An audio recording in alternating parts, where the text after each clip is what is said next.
When the continent of Africa talked about peace in Ukraine, and when South Africa led the delegation to Ukraine and to Russia to talk about peace, they were called beggars. That's what a number of media talked about, that mission to Russia and to Ukraine was termed as a begging mission. But today, despite the pressure that African countries went through at the United Nations, forcing them to go away from the non-aligned stand and to choose between Russia and Ukraine, despite history, it is important to know that Russia at the moment is saying that it will be talking to the current president of the United States without the president of Ukraine. That's devastating for Ukraine. And they are saying that the words coming out from the current president in Ukraine is worthless. Like I said, geopolitics has consequences, and it's a brutal game. With the shift of the current administration in the United States, Ukraine is beginning to get the message that it is not business as usual, and a number of European countries understand where things stand. Europe is divided with regards to the current situation in Ukraine, and a number of countries have made it clear it's not going to be forever war. Let's get some analysis on this now. We can bring in Natia Seskuria, who's an associate fellow at the Royal United Services Institute, a defense and security think tank. Great to have you on the program, Natia. Thanks so much for joining us. So the Kremlin spokesperson, Dmitry Peskov, said today that Zelensky's words, him saying that he's ready to sit at the negotiating table, can't be taken as anything but empty words. Can we take this as an unwillingness from Russia to join peace talks? Good evening. Thank you very much for having me. Yes, indeed, we see that there is definitely a change in rhetoric when it comes to Zelensky's standing with regards to peace negotiations. However, we can say the same about the Russian viewpoint. As you mentioned, Dmitry Peskov has been very much skeptical about the prospect of these peace talks involving Zelensky, claiming that he is not legitimate, something that Putin has reiterated many times before. And I suppose, given these statements, treating Zelensky as an illegitimate president of Ukraine, this does not really demonstrate and show the willingness exactly from the Russian side to negotiate. I think what Russians really prefer right now is to sit down at the negotiation table and deal with President Trump directly without involving Ukraine and deciding the fate of Ukraine without President Zelensky and the Ukrainian side having much say in this. The Russia-Ukraine war, it's a war that has put the African continent at the center of the decision-making process.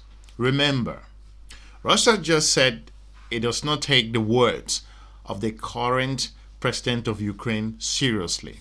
According to them, they use words like empty words. I'm talking about how the president of Ukraine is talking about peace at the moment. Like I said, here we discuss on how Africa engaged its strategic partners from around the world. It is interesting to know that a couple of months ago, I think a few years, there was a peace conference in Switzerland where Russia was not invited, and a number of geopolitical analysts and countries around the world said that particular conference that we are looking for peace, and then one of the warring parties wasn't invited.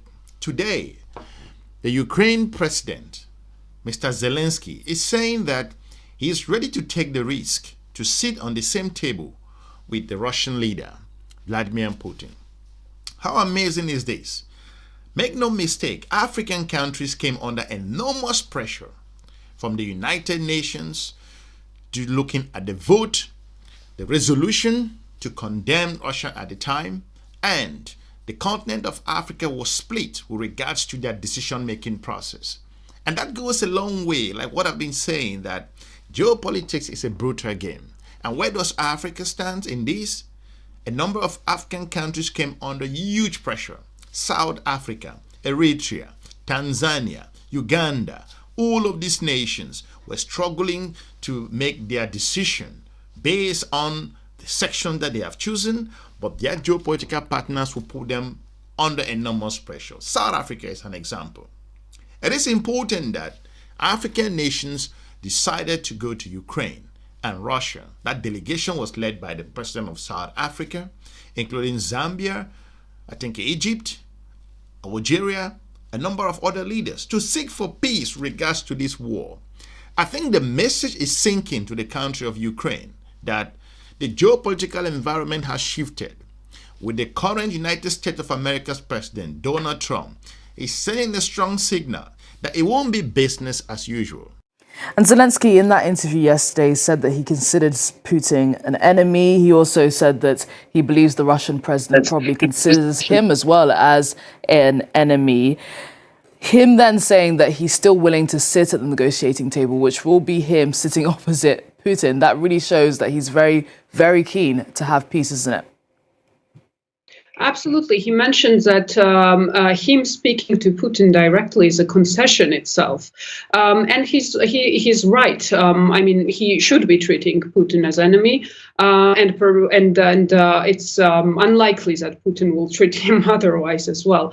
But Zelensky is being very realistic at the same time, I guess, because he sees, he mentioned actually during this interview that the support that is provided by Ukraine's partners is insufficient for Ukraine to push back and to possibly regain territories that Russians are currently occupying. There is also a mood swing in Ukraine as well, and we see that more people are actually supporting ceasefire. This once again demonstrates, I guess, to Zelensky that it is time to maybe, as he mentioned, end the hot stage of the war. And at the same time, he knows that the geopolitical situation is not giving Ukraine much momentum. And obviously, the approach of the current U.S. administration is much different from the previous one. The former United States of America's president, Joe Biden, was very clear with regards to his position in terms of the support to the war in Ukraine. It was going to be ever war. Whenever that stopped, no one knew. But with Trump coming to power, he's sending mixed signals to his geopolitical partner, in this case, Russia and Ukraine. And looking at where things stand, Russia is in a very advantageous position at the moment.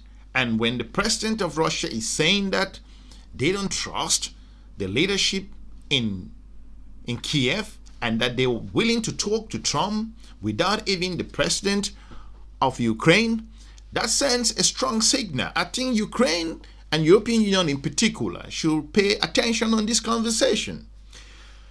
Europe, for example, is divided with regards to where the war in Ukraine is going to. They have a number of countries in the continent that are talking on both sides of their mouth.